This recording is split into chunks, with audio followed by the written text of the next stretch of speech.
আপনাদের সবাইকে স্বাগতম আমার চ্যানেলে। আজ আমি আপনাদের জন্য নিয়ে এসেছি একটি বিশেষ গল্প, একাকী ভিড়। এই গল্পটি আমাদের জীবনের সেই মুহূর্তগুলোকে তুলে ধরে যেখানে আমরা অনেক মানুষের মাঝে থেকেও একা অনুভব করি। আশা করি গল্পটি আপনাদের মন ছুঁয়ে যাবে। আপনারা কি কখনো এমন পরিস্থিতির মুখোমুখি হয়েছেন যেখানে চারপাশে অনেক মানুষ থাকা সত্ত্বেও নিজেকে একা মনে হয়েছে? যদি হয় হ্যাঁ, তাহলে এই ভিডিওটি আপনার জন্য। এই গল্পের মাধ্যমে আমরা চেষ্টা করছি জীবনের এক গভীর সত্যকে তুলে ধরার। চলুন শুরু করা যাক। ভিডিওটি ভালো লাগলে অবশ্যই লাইক, কমেন্ট ও শেয়ার করবেন, আর যদি চ্যানেলে নতুন হয়ে থাকেন সাবস্ক্রাইব করতে ভুলবেন না। একাকী ভিড়ের গল্প। এই বাংলা ছোট গল্পটিতে একাকিত্বের চিত্র তুলে ধরলাম। ভবিষ্যতে সন্তানের সমর্থন না করা আর নিজেদের দুঃখের সাথে লড়াই করা বয়স্ক দম্পতির গল্প। অ্যাপয়েন্টমেন্টের ছাদে বসে আছেন শঙ্কর।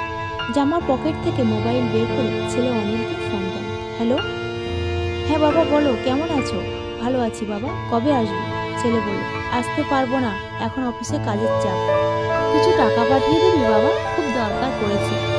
ছেলে কিছুটা বিরক্তির স্বরে বলল, কয়দিন আগেই তো পাঠিয়ে দিয়েছি, আর কিছু নেই, ওই দিয়েই নিজের মতো করে চলো। এই বলে ছেলে অনিল ফোনটা কেটে দেয়।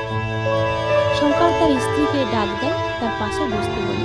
চারপাশে এত মানুষের ভিড়ের মাঝে আজ দুটি জীবন কেমন জানি একাকিত্ব নিয়ে হাত ধরাধরি করে বসে আছে। বয়স্কদের একাকিত্ব যেন এখন ব্যাপক সমস্যা। একাকী বয়স্কদের সমাজে সক্রিয় থাকা বড়ই কঠিন। তবে এই পরিস্থিতি বদলানো খুব কমই বয়স্ক মানুষের পক্ষে হয়। গ্রাজুয়েশন পাশ করে প্রায় 42 বছর আগে চাকরি শুরু করেছিলেন শঙ্কর। নিজেকে রাজনীতি থেকে দূরে রেখেছিলেন বলা ভুল হবে। কলেজ লাইফে সমাজ অর্থনৈতিক পরিবর্তনের বাইক হিসেবে নিজেও একটা রাজনৈতিক দলের সাথে যুক্ত ছিল।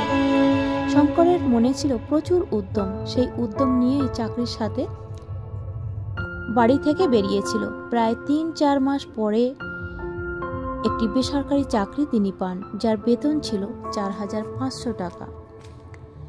তরুণ শঙ্কর তখন ভবিষ্যতের জন্য জমানোর কথা তিনি কখনো ভাবেননি। কেরিয়ারের সঙ্গে সঙ্গে বাড়তে থাকে শঙ্করের বয়স। প্রভিডেন্ট ফান্ডের কয়েকটা টাকা মানেই জীবনের সঞ্চয়। এভাবে 2018 সালে শান্তিকে বিয়ে করেন শঙ্কর। শঙ্করের সাথে একই কোম্পানিতে কাজ করতেন তার স্ত্রী শান্তি। 2 বছর পর তাদের একটা ছেলে সন্তান হয়। সেই সময়ই ভবিষ্যতের জন্য জমানোর গুরুত্ব বুঝতে থাকে শঙ্কর। ছেলে বড় হয়েছে, ছেলের বিদেশে যাওয়ার স্বপ্ন পূরণের জন্য সবকিছু তার কাছে তুচ্ছ মনে হয়। আজ ছেলে অনিল বাবার কাছে এসে বলে বিদেশে যাওয়ার জন্য তার 35 লক্ষ টাকা লাগবে। কথাটা শুনে শঙ্করের মাথায় আকাশ ভেঙে পড়ল। ছেলে বিদেশে চাকরির জন্য অনেক চেষ্টা করছে, সেটা শঙ্কর জানে। ততদিনে শঙ্কর কিন্তু চাকরি থেকে অবসর পেয়ে গেছে। ছেলের ক্যারিয়ারের সাফল্যের জন্য বাবার আবেগ অনুভূতি দূরে সরিয়ে রাখে। সন্তানের ভালোবাসায় অন্ধ হয়ে বাবা মা ছেলের ভবিষ্যৎকেই অন্ধকারের দিকে নিয়ে যায়, সেটা শঙ্কর খুব ভালো করেই জানে। আগামী 2-3 দিনের মধ্যে বাবা শঙ্কর নিজেকে নিঃস্ব করে কোনোভাবে টাকা জোগাড় করে ছেলের হাতে তুলে দেয়। বিদেশে যাওয়ার পর 2-3 বছর পর্যন্ত ছেলে অনিলের সাথে বাবা মার যোগাযোগ থাকে। তারপর ধীরে ধীরে যোগাযোগ কমে যায়। শঙ্কর ও শান্তি ছেলের ফিরে আসার আশায় দিন কাটায়। বয়সের কারণে শঙ্কর খুব অসুস্থ হয়ে পড়ে। তার স্ত্রী শান্তি এসব কথা ফোনে তার ছেলেকে জানায়।